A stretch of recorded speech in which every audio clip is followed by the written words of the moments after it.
So today I'm going to explain the two most potent ways to feel naturally at peace, naturally stable, naturally joyful. And it's really two prongs. So the first thing is to be radically real about how you feel. When you're lying to yourself about anything, you won't feel peace, because if you were to get in touch with the reality, the situation that you're in would evolve and resolve itself. So for example, if I am defensive and blameful and hating and in a fiery energy, or I'm complaining all the time, that is a smokescreen for something deeper, which is usually fear, shame, despair even. Let's say the truth of a situation. Maybe you're in a situation with somebody that you love, right? This is happening a lot right now in the world and people that I know, people that I work with. The mind wants to stay angry and defensive and defend its self-image and its position. But if we were to go underneath that, we would find sadness, right? Despair, like, wow, I really love this person and it really hurts me that this is happening. Okay, so now that you're in touch with the truth, life can resolve the situation, because life always wants to bring you more joy, more happiness, more peace. If I'm actually in touch with the fact that I feel despair, the right action will come through me automatically. If I give that despair my unconditional presence, I'll let go, I'll forgive, I'll thank the person for what they gave me in my life. I will automatically do the thing that would bring more love into my life.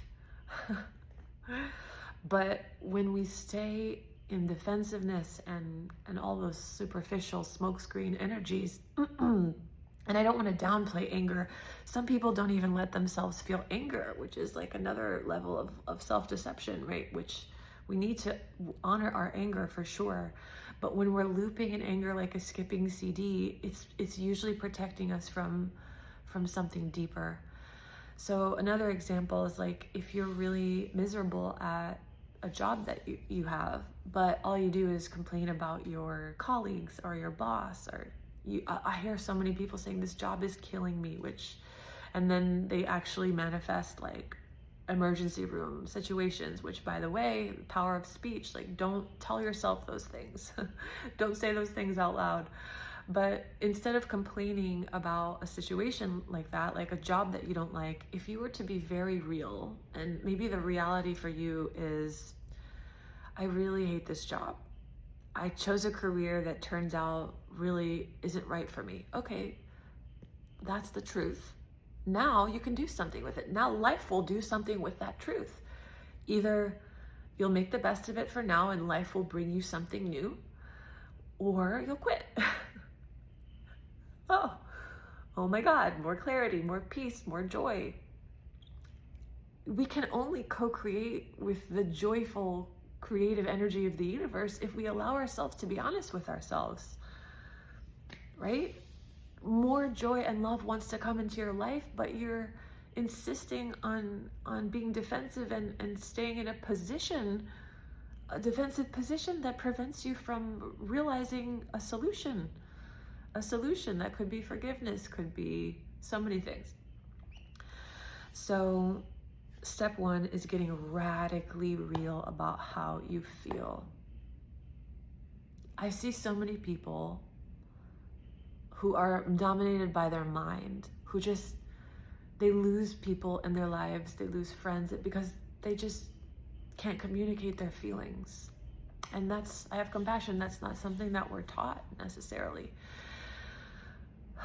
But I think a really wise way to live, but especially, look, take it from me. Look, I had cancer, and it wasn't a cancer that typically kills people, but it opened up my eyes, and I've always been like this anyway, to the fact that, like, we don't have forever, and this physical life is a gift. Creating space between people, having judgments about people, running away from love, running away from peace, running away from repairing situations is such a foolish waste of life. Such a foolish waste of life. I really encourage you to share your feelings. If you love someone, tell them you love them. If you love someone, tell them you love them. My God, I know that feels vulnerable and risky for some people, but it's so much greater to see what could come of that than hiding in your fears. I mean, hiding in a prison. Prison is like the difference between heaven and hell. And actually, if you were to tell somebody how you really felt, and even if you didn't get the response that you wanted, simply the fact that you were real will bring you more peace. What agitates us is when we don't allow our soul to express through us. And the soul we access through the truth of what we feel. So the second prong that would bring more peace is to take radical responsibility for what we're being asked of in every situation in our life. We have to realize that relationships, like every situation that we're in, is a gold mine of something that we could extract things from it. We can learn things from it. We can integrate virtues and qualities into ourselves from every situation, every relationship. So for example, for a lot of people, a big lesson is learning to create boundaries. That's been a huge lesson in my life. I had autoimmune disease. A lot of people with autoimmune disease, their problem is that they don't have boundaries. And then you get into non-dual spirituality and talking about boundarylessness, and actually I feel myself to be a boundaryless being. And so I had to learn the hard way that, wait a minute, I psychologically and in my actions, I still need to have boundaries. And guess what? My health dramatically improved. My body dramatically healed when I learned the lesson, when I got the memo of what I was supposed to learn. I got the memo, oh my God, and I automatically have more health, more peace, more joy, more balance. I sleep better, just from sincerely wanting to know what is it that I need to learn. And by the way, the thing you need to learn usually feels like a stretch for you. So if for me, a boundary feels like a stretch because my familiar ego strategy is to stay connected no matter what. Often to people that are using me, are abusing me, I stay connected. Well, my past self would stay connected no matter what, right? Because of the fear of abandonment. So the stretch for me would be to let go. That would be the evolution for me.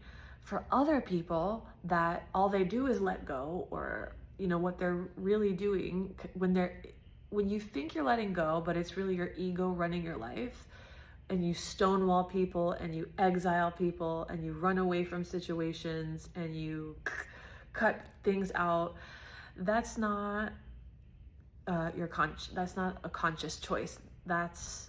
If it's your familiar way to handle situations like that, probably the lesson for a person like that is to stay with it, to stay with the situation and learn how to be uncomfortable.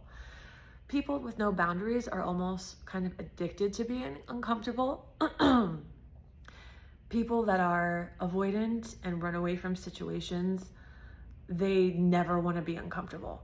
And so the stretch for them would be to stay in a situation, and often for them it's to take accountability for the way they've hurt other people, to train themselves to stay in something uncomfortable, to dismantle narratives that protect the image that they have of themselves. Their evolution would be to stay with it. I see so often people believe that they're leaving a toxic relationship, and that's my lesson, to get rid of the toxic person. Yet then they become more judgmental, more irritable, more emotionally fragile, tighter, more cruel, shorter. That's the obvious proof that wasn't the lesson for that person. When you learn a lesson, you get more health, more happiness, more joy, and more peace. So I see people that are very avoidant. That's their ego strategy, but they think they're in a spiritual energy, just creating a boundary or saying no to something or walking away peacefully from something. But if their life deteriorates, if their peace deteriorates, if their joy deteriorates, if their health deteriorates, that's the obvious sign that that was not the memo for them. So just look at your life, like, is it out of balance or is it in balance? And be freaking real, right? Remember step one, let's get real. You can only be free if you're real. When you're radically real with yourself about how you feel and about what it is you have to change in yourself, you will feel peace, regardless of the outcome. It doesn't even matter what the outcome is, because the whole point of doing shadow work is to bring yourself in the present moment, is to identify the ways that you're not in your heart. I'm not in my heart if I don't have boundaries, because that means I don't love myself. And that means I'm susceptible to other people's energies, and I'm always being overpowered by others and by my environment. Then I can't be in the present moment. If I stonewall people and I exile people and I get rid of people every time I'm uncomfortable, and then I get more tight and closed and in my mental, right, in my mind, well, I'm not in the present moment.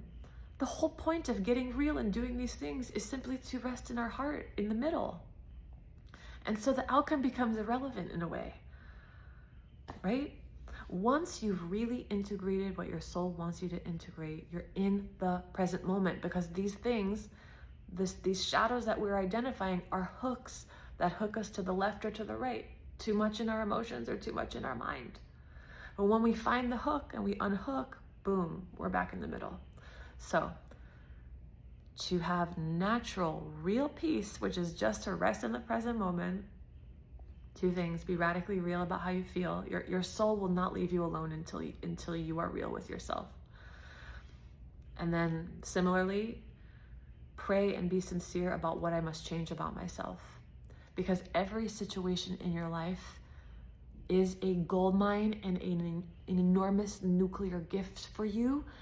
And really sincerely try to extract the gold from it, right? Meaning, what do I have to learn about myself?